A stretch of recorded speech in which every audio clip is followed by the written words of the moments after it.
Welcome students. Last લેક્ચરની અંદર આપણે પાચન અને અભિશોષણ વાળા ચેપ્ટરની અંદર આપણે લાળગ્રંથિ અને જીવ વિશે અભ્યાસ કરી ગયા. હવે પછી જે છે મુખ ગુહામાં ખોલશે. મુખ ગુહાથી આગળ વધીએ તો મુખ ગુહા ક્યાં ખોલશે? તો કે ભાઈ મુખ ગુહા જે છે એ કંઠનળીમાં ખુલે છે. મુખ ગુહા કંઠનળીમાં ખુલે છે. કંઠનળી જે છે લગભગ 12.5 સેન્ટીમીટર લાંબી નલિકા, 12.5 સેન્ટીમીટર લાંબી નલિકા. અને મેં તમને કીધું હતું એમ કે ખોરાક અને હવાના વહન માટેનો સામાન્ય માર્ગ છે. મતલબ ખોરાક અને હવા બંનેનું વહન જે છે કંઠનળીમાંથી થશે. કંઠનળી 3 ભાગમાં વહેંચાયેલી છે. નાસિકા કંઠનળી કે જેમાં નાકનો ભાગ જે છે ખોલશે, નાસિકા કોટર ખોલે છે. મોખીય કંઠનળી અને ત્રીજું જે છે એ છે સ્વર પેટીય કંઠનળી. નાસિકા કંઠનળી, મોખીય કંઠનળી અને સ્વર પેટીય કંઠનળી. તો 3 ભાગ છે. કંઠનળી જે છે એ ક્યાં ખોલશે? તો કે કંઠનળી જે છે આપણે પાચન તંત્ર ભણીએ છીએ તો કંઠનળી જે છે એ અન્નનળીમાં ખુલે છે. અન્નનળી લગભગ 23 થી 25 સેન્ટીમીટર એટલે 10 ઇંચ લાંબી નલિકા. 23 થી 25 સેન્ટીમીટર લાંબી નલિકા છે. અન્નનળી કયા વિસ્તારમાંથી પસાર થશે? તો કે ગળો એટલે કે ગળો ઓરસ ઉરોદર પટલમાંથી પસાર થઈ અને ઉદર પ્રદેશમાં જઈને ક્યાં ખુલશે? જઠરની અંદર જે છે એ ખુલે છે. તો અન્નનળી જે છે ગળાના વિસ્તારમાંથી પસાર થશે, ઓરસમાંથી પસાર થઈ ઓરસ અને ઉદરને અલગ પાડતી રચના એટલે કે ઉરોદર પટલમાંથી પસાર થઈ ઉદરમાં શેની અંદર ખુલે છે? તો કે જઠરમાં ખુલે છે. બરાબર છે. બીજું, અન્નનળીની અંદર ખોરાક જે છે અન્નનળીમાં કઈ ઘટના દ્વારા? પેરિસ્ટાલ્સિસ ને આપણે બોલશું પરિસંકોચન. તો અન્નનળીની અંદર પરિસંકોચનની ઘટના દ્વારા ખોરાક ધીમે ધીમે શું વધે છે? આગળ વધે છે. બરાબર છે. માની લો કે આ અન્નનળી છે, એની અંદર આ શું છે? બોલસ એટલે કે કોળિયો જે છે આ પ્રમાણે છે, ધીમે ધીમે આગળ વધતો હશે. બરાબર. અને આ ભાગ જે છે ફાઇનલી ક્યાં ખોલતો હોય? તો કે જઠરની અંદર ખોલતો હોય. તો અન્નનળી માટે યાદ રાખવાનું છે અન્નનળીનો ઉપરનો 1/3 ભાગ, ત્રીજો ભાગ જે છે 1/3 પોર્શન જે છે આ ઐચ્છિક સ્નાયુ એટલે કે કંકાલ સ્નાયુનો બનેલો છે. જઠર તરફનો 1/3 પોર્શન જે છે નીચેનો ભાગ જે છે ઈ સરળ સ્નાયુ મતલબ આપણી ઈચ્છા મુજબ કામ ન કરતા હોય એવા ઐચ્છિક સ્નાયુનો બનેલો છે.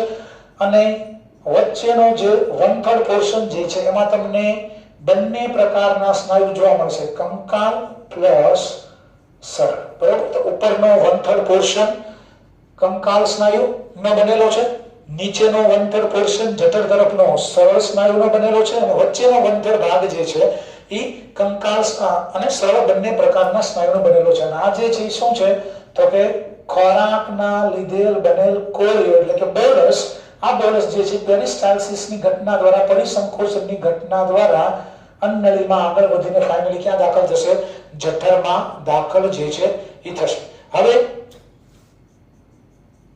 આપણે યાદ રાખવાનું છે, જનરલ આપણે અગાઉ વાત કરી ચૂક્યા છીએ કે કંઠનળી જે છે સિમ્પલ સાદી આકૃતિથી આપણે સમજી લઈએ કે કંઠનળી જે છે એ બંનેમાં ખુલતી હોય આ પ્રકારે હોય ને, પણ આપણે સમજવા માટે આકૃતિ દોરી છે કે કંઠનળી અન્નનળીમાં પણ ખુલે છે અને કંઠનળી જે છે એ એ શ્વાસ નળીમાં પણ ખુલે છે, બરાબર. અન્ન નળીના છિદ્રને, આ જે છિદ્ર જે છે અન્ન નળીનું છિદ્ર છે, આ છિદ્રને આપણે બોલશું અન્ન દ્વાર, જેને અંગ્રેજીમાં આપણે બોલશું ગુલેટ. આ જે છે એ શ્વાસ નળીનું છિદ્ર છે, જેને આપણે બોલશું શ્વાસ દ્વાર, ગ્લોટિસ, બરાબર છે. તો ખોરાક ગળવાની ઘટના દરમિયાન અહીંયા એક ઢાંકણ જેવી રચના આવેલી છે, જેને આપણે બોલશું ઇપિગ્લોટિસ, ઘાટી ઢાંકણ. તો જ્યારે ખોરાક ગળવાની પ્રક્રિયા થતી હોય, મતલબ ખોળીઓ જ્યારે આગળ વધશે ત્યારે ખોરાક ગળવાની ઘટના દરમિયાન અહીંયા આવેલ ઢાંકણ જેવી રચના એ કોને ઢાંકી દેશે? આ જે ઢાંકણ જેવી રચના જે છે, માની લ્યો કે આ રચના જે છે એ કોને ઢાંકે છે? તો કે શ્વાસ દ્વારને, એટલે કે ગ્લોટિસને ઢાંકી દેશે, જેના કારણે આ ખોરાક જે છે એ ગલેટમાં થઈ, એટલે કે અન્ન દ્વારમાં દાખલ થઈને અન્ન નળીમાં દાખલ જે છે એ થશે. તો આ જે રચના અહીંયા દર્શાવી, બરોબર, આને આપણે શું બોલશું? ઇપિગ્લોટિસ, એટલે કે ઘાટી ઢાંકણ. અને મેં તમને કાલ કીધું હતું એમ કે આ ઘાટી ઢાંકણ જે છે ઇલાસ્ટિક કાર્ટિલેજ ની બનેલી રચના છે, કાસ્તીની રચના છે. કયા કાસ્તીની બનેલી છે? Elastic cartilage. તો આ થોડીક અલગ સમજૂતી છે, યાદ રાખવાની છે. તો કંઠનળી, અન્નનળી અને અન્નનળી આ પ્રમાણે ફાઇનલી ક્યાં ખોલશે? તો અન્નનળી જે છે ક્યાં ખોલશે? તો કે જઠરની અંદર જે છે એ ખોલશે. હવે મહત્વની વસ્તુ આપણે ભણવા જઈ રહ્યા છીએ, જઠર, સ્ટમક. તો જેવો ખોરાક, અન્નનળી છે, અન્નનળી ક્યાં ખુલે છે? તો કે અન્નનળી જે છે એ જઠરમાં ખોલશે. જઠર 4 ભાગમાં વિભાજિત છે. આપણે વાત કરી હતી કે અન્નનળી જઠરના જે ભાગમાં ખુલે છે એ હૃદયગામી જઠર, બરાબર છે. ત્યાર પછીનો આ ભાગ જે છે એ ઉપરી જઠર, આ ભાગ છે એ દેહ, અને આ ભાગ જે છે આપણે બોલતા હતા ની જઠર, બરાબર. તો હૃદયગામી જઠર, ઉપરી જઠર, દેહ અને ની જઠર. અને અન્નનળી જઠરમાં જ્યાં ખુલતી હોય, અહીંયા એક વાલ આવેલો છે, જેને આપણે બોલતા હતા જઠર અન્નનાલીય વાલ્વ, મુદ્રિકા સ્નાયુનો બનેલો વાલ્વ, જેની ચર્ચા આપણે અગર કરી ચૂક્યા છીએ. હવે જેવો ખોરાક અન્નનળીમાંથી ક્યાં દાખલ થશે? કે જેવો ખોરાક અન્નનળીમાંથી જઠરમાં દાખલ થાય એટલે જઠરની દિવાલમાં, હવે યાદ રાખજો ખાસ, જેવો ખોરાક અન્નનળીમાંથી જઠરમાં દાખલ થશે એટલે જઠરના તળિયાના ભાગે, જઠરના તળિયાના ભાગે આવેલ કોષો, જઠરના તળિયાના ભાગે એટલે કે બી જઠર વિસ્તારમાં આવેલા કોષોનું નામ છે ગેસ્ટ્રિક કોષો. ગેસ્ટ્રિક કોષો અથવા તો એને બોલવામાં આવે છે જી સેલ્સ. જેવો ખોરાક અન્નનળીમાંથી જઠરમાં દાખલ થશે એટલે તરત જ જઠરની દિવાલના તળિયાના ભાગે આવેલા કોષો, જેનું નામ છે ગેસ્ટ્રિક કોષો, આ ગેસ્ટ્રિક કોષોમાંથી એક અંતઃસ્ત્રાવ મુક્ત થશે. અંતઃસ્ત્રાવનું નામ છે ગેસ્ટ્રિન. ગેસ્ટ્રિન શું છે? ગેસ્ટ્રિન અંતઃસ્ત્રાવ છે. ગેસ્ટ્રિક કોષોમાંથી અંતઃસ્ત્રાવ મુક્ત થશે ગેસ્ટ્રિન. અને આ ગેસ્ટ્રિન શું કરશે? તો કે આ ગેસ્ટ્રિન જઠરની દિવાલ ઉપર જ કામ કરશે, અને આ ગેસ્ટ્રિન જઠરની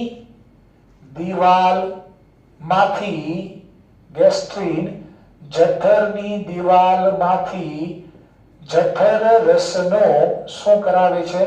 સ્ત્રાવ કરાવે છે, બરાબર છે. જેવો ખોરાક જઠરમાં આવશે એટલે જઠરના તળિયાના ભાગે આવેલા ગેસ્ટ્રિક કોષો અથવા તો જી સેલ્સ માંથી એક અંતઃસ્ત્રાવ રિલીઝ થશે. અંતઃસ્ત્રાવનું નામ છે ગેસ્ટ્રિન, અને આ ગેસ્ટ્રિન શું કરશે તો કે જઠરની દીવાલમાંથી નીકળશે અને જઠરની દીવાલ ઉપર જ કામ કરશે અને જઠરની દીવાલમાંથી શું કરાવશે તો કે આવેલા ખોરાકની ઉપર શું કરાવશે જઠર રસનો સ્ત્રાવ કરાવે છે. હવે ખાસ બે બાબત યાદ રાખવાની છે. ગેસ્ટ્રિન જે છે અંતસ્ત્રાવ છે. ગેસ્ટ્રિન અંતસ્ત્રાવ છે, પણ તમે ભણ્યા હશો અગાઉ કે ભાઈ અંતસ્ત્રાવ જ્યાંથી નીકળે ત્યાં કોઈ દિવસ એનું કાર્ય હોતું નથી. અંતસ્ત્રાવ જે અંતસ્ત્રાવી ગ્રંથિમાંથી નીકળતો હોય ત્યાં કોઈ દિવસ તેનું કાર્ય હોતું નથી. પણ ગેસ્ટ્રિન માટે યાદ રાખવાનું છે, ગેસ્ટ્રિન એક એવો અંતસ્ત્રાવ છે જેની માટે તમે જોઈ શકો છો, ગેસ્ટ્રિન માટે સ્ત્રાવી અંગ અને કાર્ય ક્ષેત્ર અંગ બંને શું છે સમાન છે. મતલબ કે જઠરની દીવાલમાંથી એનો સ્ત્રાવ થાય છે અને ક્યાં કામ કરે છે તો કે જઠરની દીવાલ ઉપર જ કામ કરે છે. તો ગેસ્ટ્રિન એક એવો અંતસ્ત્રાવ છે જેની માટે સ્ત્રાવી અંગ અને કાર્યક્ષેત્ર અંગ બંને સમાન છે. બીજું આપણે તમારે યાદ રાખવાનું છે કે ગેસ્ટ્રિન અંતસ્ત્રાવ છે, પણ ગેસ્ટ્રિન જ્યાંથી નીકળે છે ક્યાંથી નીકળે છે તો કે જઠરની દીવાલમાંથી. ખાસ યાદ રાખજો કે ગેસ્ટ્રિન અંતસ્ત્રાવ છે, ક્યાંથી નીકળે છે તો કે જઠરની દીવાલમાંથી. પણ જઠર કોઈ અંતસ્ત્રાવી ગ્રંથિ નથી. અંતસ્ત્રાવનો સ્ત્રાવ કોણ કરે તો કે ભાઈ અંતસ્ત્રાવી ગ્રંથિ હોય અંતસ્ત્રાવનો સ્ત્રાવ કરે, પણ અહીંયા ગેસ્ટ્રિન અંતસ્ત્રાવ છે અને જ્યાંથી નીકળે છે ક્યાંથી નીકળે છે તો કે જઠરની દીવાલમાંથી નીકળે છે. તો ગેસ્ટ્રિન અંતસ્ત્રાવ છે, જઠરની દીવાલમાંથી નીકળે છે, પણ જઠર કોઈ અંતસ્ત્રાવી ગ્રંથિ નથી. બરાબર. તો આપણા શરીરમાં ઘણા બધા એવા અંતસ્ત્રાવો છે કે જે પોતે અંતસ્ત્રાવ છે, પણ જેનો સ્ત્રાવ એ કરે છે પોતે જ્યાંથી નીકળે છે એ કોઈ અંતસ્ત્રાવી ગ્રંથિ નથી. તો આવા અંતસ્ત્રાવ કેવા અંતસ્ત્રાવ કે જે અંતસ્ત્રાવોનો સ્ત્રાવ કોઈ અંતસ્ત્રાવી ગ્રંથિ દ્વારા થતો નથી, આવા અંતસ્ત્રાવોને બોલવામાં આવે છે વૃદ્ધિકારકો, ગ્રોથ ફેક્ટર. બરાબર. આ શબ્દ લખેલો જ છે. જ્યારે આપણે અંતસ્ત્રાવી તંત્ર વાળું ચેપ્ટર ભણશું ત્યારે ફરીવાર આનો ઉલ્લેખ આવશે. ગ્રોથ ફેક્ટર કોને કહેવાય, વૃદ્ધિકારકો કોને કહેવાય? તો વૃદ્ધિકારકો, ગ્રોથ ફેક્ટર્સ એક પ્રકારના અંતસ્ત્રાવો છે, પણ એવા અંતસ્ત્રાવો છે કે જેનો સ્ત્રાવ કોઈ અંતસ્ત્રાવી ગ્રંથિ દ્વારા થતો નથી. બરોબર છે. તો ચાલો આગળ વધીએ. તો જેવો ખોરાક જઠરની દીવાલમાં આવશે, જઠરમાં આવશે એટલે જઠરના તળિયાના ભાગે આવેલા કોષો, ગેસ્ટ્રિક કોષો કોનો સ્ત્રાવ કરશે? ગેસ્ટ્રિન. અને આ ગેસ્ટ્રિન અંતસ્ત્રાવ જઠરની દીવાલ ઉપર જ કામ કરીને આવેલા ખોરાકની ઉપર કોનો સ્ત્રાવ કરાવશે તો કે જઠર રસનો સ્ત્રાવ કરાવે છે. તો હવે જોઈએ જઠર રસનો જે સ્ત્રાવ થશે, જઠર રસમાં શું હશે? તો જઠર રસની અંદર શું શું જોવા મળશે? તો જઠર રસની અંદર જોવા મળશે મંદ હાઇડ્રોક્લોરિક એસિડ, શ્લેષ્મ, પ્રોટીનના પાચન માટે જવાબદાર ઉત્સેચક, પણ જે નિષ્ક્રિય સ્વરૂપમાં આવશે એનું નામ છે નિષ્ક્રિય પેપ્સિનોજન. એ સિવાય એમાઇલેઝ અને ઘણીવાર યાદ રાખવાનું છે લાઇપેઝ પણ જઠર રસની અંદર જોવા મળે છે. આ એડલ્ટની અંદર હશે, પુખ્ત મનુષ્યની અંદર. નાના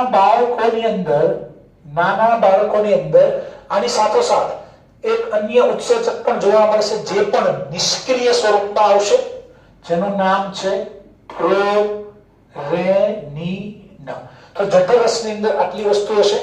મંદ હાઇડ્રોક્લોરિક એસિડ હોય, શ્લેષ્મ હોય, નિષ્ક્રિય પેપ્સિનોજન ઉત્સેચક છે, એમાઇલેઝ ઉત્સેચક છે, લાઇપેઝ ઉત્સેચક હશે. અને નાના બાળકોની અંદર બરોબર જે છે, ખાસ કરીને દૂધ પીતા બાળકોની અંદર જે છે એ એક અલગ ઉત્સેચક હશે, એનું નામ છે પ્રોરેનિન. બરોબર છે.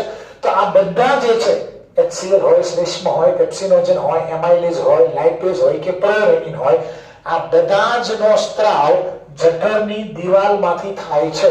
તો હવે એ પણ યાદ રાખવાનું છે કે આ બધાનો સ્ત્રાવ જઠરની દિવાલમાંથી થાય છે.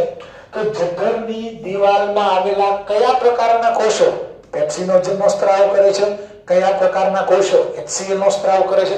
તો MCQ માટે ખાસ અને બહુ મહત્વનું છે કે ભાઈ આ બધા જે ઘટકો જે છે એનો સ્ત્રાવ જઠરની દિવાલમાં આવેલા કયા પ્રકારના કોષો દ્વારા થશે. તો વન બાય વન ચર્ચા કરીએ. પહેલું જે છે જઠરની દિવાલમાં જોવા મળતા કોષો જેને આપણે બોલીશું મ્યુકસ સેલ્સ. મ્યુકસ સેલ્સ શ્લેષ્મસ્ત્રાવી કોષો, બરાબર. મ્યુકસ સેલ્સ શ્લેષ્મસ્ત્રાવી કોષો, બરાબર છે. અથવા તો ગોબલેટ સેલ્સ. ગોબલેટ સેલ્સ. તો જઠરની દિવાલમાં આવેલા મ્યુકસ સેલ, શ્લેષ્મસ્ત્રાવી કોષો, ગોબલેટ સેલ્સ ક્યાં આવેલા હશે? સ્થાન તો કે જઠરના ઉપરના ભાગ તરફ, એટલે કે અહીંયા, એટલે કે કાર્ડિયક જઠર જે છે હૃદયગામી જઠર અથવા તો ઉપરી જઠરની આજુબાજુ આવેલા ઉપરના ભાગે આવેલા મ્યુકસ સેલ્સ, શ્લેષ્મસ્ત્રાવી કોષો કે ગોબલેટ સેલ્સ કોનો સ્ત્રાવ કરે છે?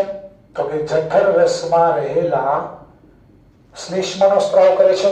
નંબર 2, જઠરની દિવાલમાં આવેલા ખાસ યાદ રાખવાનું છે પેપ્ટિક કોષો. પેપ્ટિક કોષો અથવા તો એને બોલવામાં આવે છે chief cell. Chief cells, chief એટલે મુખ્ય, મુખ્ય કોષો પેપ્ટિક સેલ્સ અથવા તો એનું બીજું નામ પણ છે ઝાયમોજેનિક કોષો. તો પેપ્ટિક કોષો, ચીફ કોષો, મુખ્ય કોષો, ઝાયમોજેનિક સેલ્સ ક્યાં હશે? તો કે જઠરના તળિયાના ભાગે અને બંને બાજુએ, સાઈડની દિવાલમાં જઠરના તળિયાના ભાગે અને બંને બાજુએ આવેલા પેપ્ટિક કોષો, ચીફ સેલ્સ અથવા તો ઝાયમોજેનિક કોષો કોનો સ્ત્રાવ કરે છે? તો નિષ્ક્રિય પેપ્સિનોજન નો સ્ત્રાવ. એ સિવાય નાના બાળકની અંદર જો પ્રોરેનિન હોય તો એ પ્રોરેનિન નો સ્ત્રાવ પણ પેપ્ટિક કોષો દ્વારા થાય. સાથોસાથ એમાઇલેઝ અને લાઇપેઝ, એમાઇલેઝ અને લાઇપેઝ નો સ્ત્રાવ પણ કોના દ્વારા થાય છે? પેપ્ટિક કોષો, મુખ્ય કોષો, ચીફ સેલ્સ અથવા તો ઝાયમોજેનિક કોષો દ્વારા થાય છે. ત્રીજા પ્રકારના કોષો જે જોવા મળશે એ છે ઓક્ઝેન્ટિક સેલ. ઓક્ઝેન્ટિક કોષો, ઓક્ઝેન્ટિક કોષો અથવા તો એને બોલવામાં આવે છે પેરિયેટલ કોષો. યાદ રાખજો, ઓક્ઝેન્ટિક કોષો, પેરિયેટલ કોષો અથવા તો ઘણીવાર એને બોલવામાં આવે છે ભિત્તીય કોષો. ગુજરાતીમાં અલગ અલગ શબ્દમાં પૂછાય છે, બરોબર. તો ઓક્ઝેન્ટિક કોષો, પેરિયેટલ કોષો અથવા તો ભિત્તીય કોષો, બરાબર, જે ક્યાં આવેલા હશે?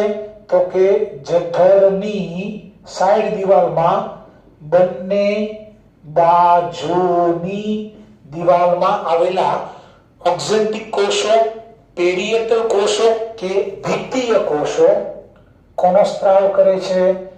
મંદ હાઇડ્રોક્લોરિક એસિડ નો સ્ત્રાવ. અને ખાસ પૂછાઈ ગયેલો પ્રશ્ન એ સિવાય વિટામિન B12, પેરિયેટલ કોષો મધ HCl ની સાથોસાથ વિટામિન B12 ના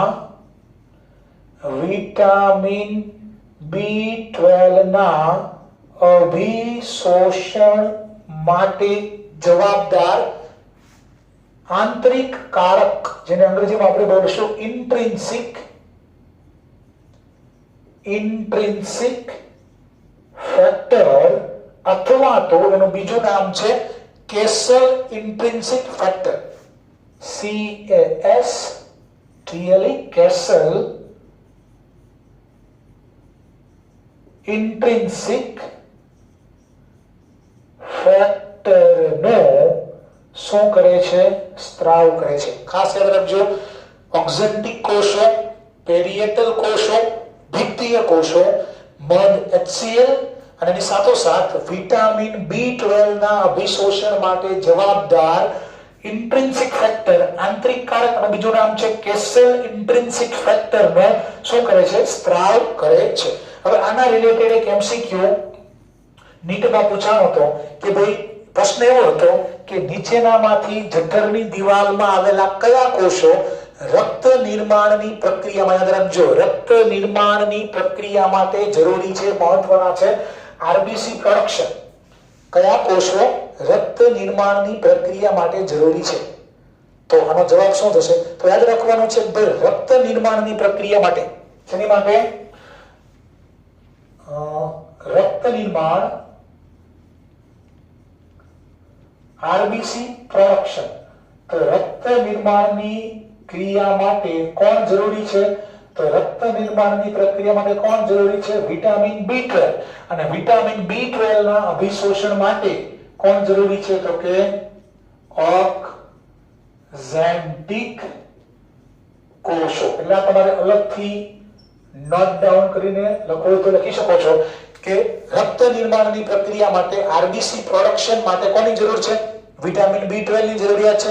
અને વિટામિન B12 ના અભિશોષણ માટે કોની જરૂરિયાત છે? ઓક્ઝેન્ટિક કોષો, એટલે કેસેલ ઇન્ટ્રિન્સિક ફેક્ટર ની જરૂરિયાત છે. અને આ ઇન્ટ્રિન્સિક ફેક્ટર નો સ્ત્રાવ કોણ કરે છે?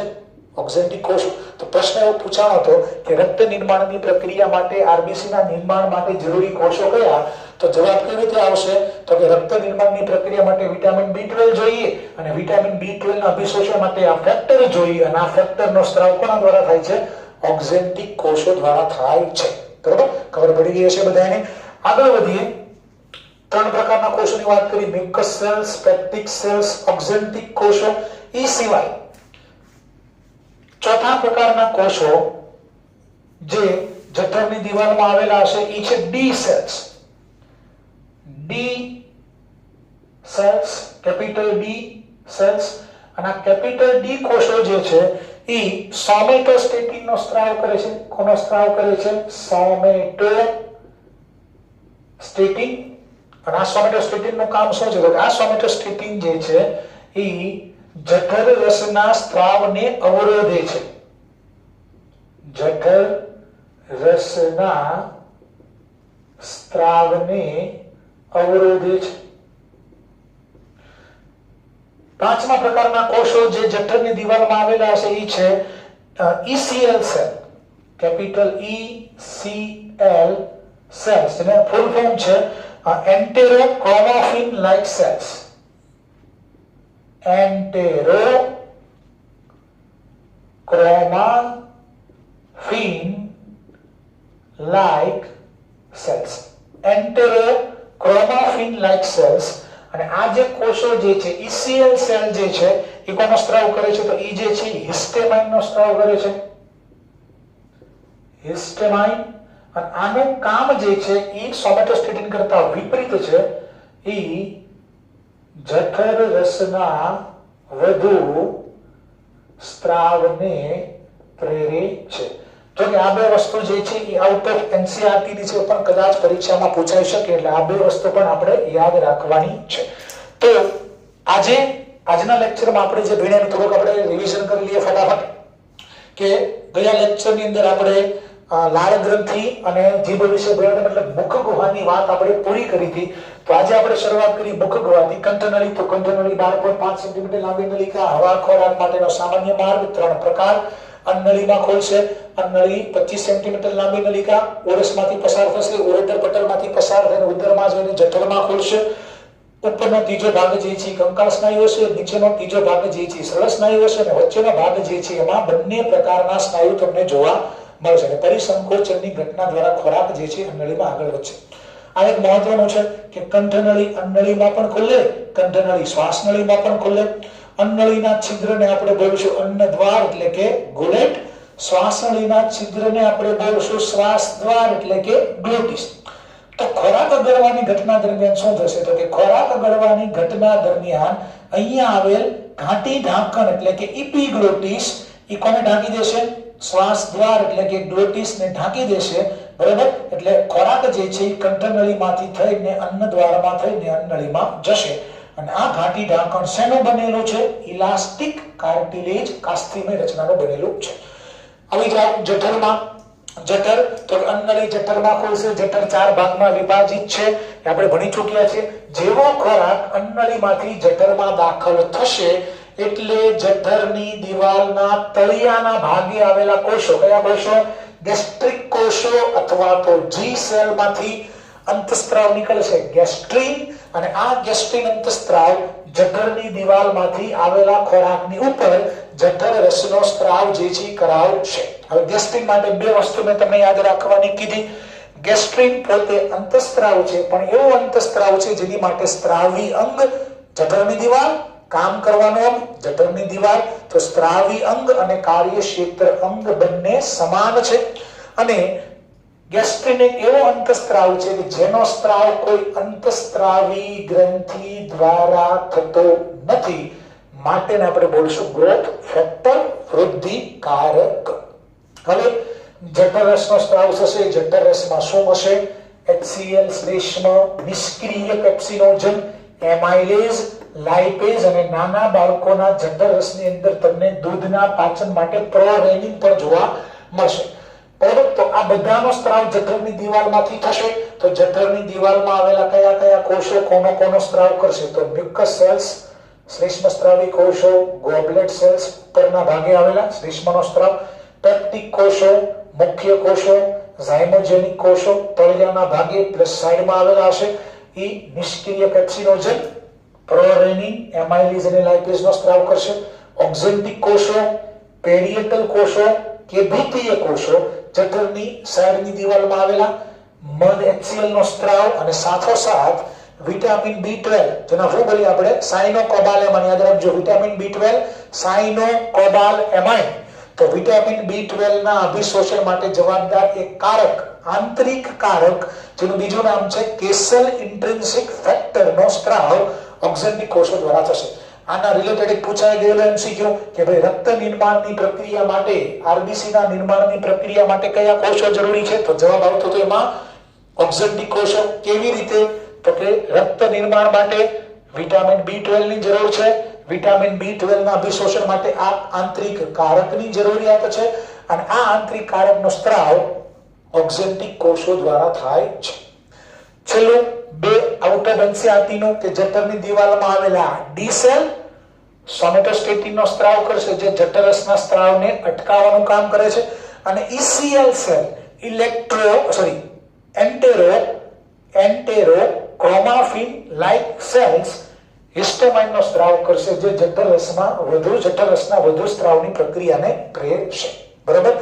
તો આટલી વસ્તુ તમારે જે છે ખાસ કરીને કોષ કોનો સ્ત્રાવ કરે છે એ વ્યવસ્થિત રીતે યાદ રાખવાનું છે. બરાબર. આવતા લેક્ચરની અંદર હવે આપણે કંઠનળી, અન્નળી, જઠર સુધી ભણી ગયા. હવે આપણે ભણશું નાનું આંતરડું, મોટું આંતરડું. બરોબર છે. અને એ પૂરું થશે પછી વિગતવાર આપણે ખોરાકનું પાચન કેવી રીતે થશે એની શરૂઆત કરીશું.